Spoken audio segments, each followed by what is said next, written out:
Hi, Martha Farrell here from Poughkeepsie Public Library, and I'm going to be showing you how to make a new kind of mug cake.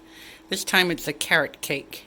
And what you need is a quarter cup of flour, a tablespoon of brown sugar, a quarter teaspoon of cinnamon, an eighth of a teaspoon of nutmeg, a tablespoon of melted butter, 2 tablespoons of carrot that you've peeled and grated, a quarter teaspoon of baking powder, and a quarter cup of milk. I'm going to put that all in a mug and then show it to you.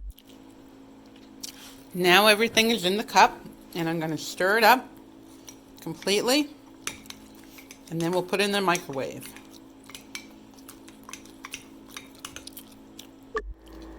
I'm going to start out with 3 minutes.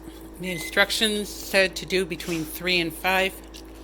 So we'll try for 3 to start.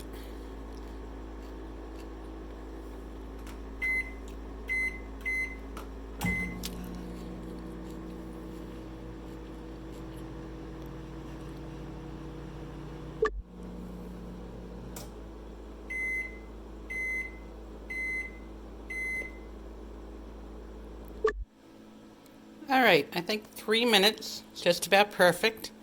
I'm going to take it out of my cup. Ooh, came right out. That's good. And you can see how nice and fluffy it is. If I had cream cheese, I would make a cream cheese frosting, but I don't, so I'll just have it as is. Enjoy.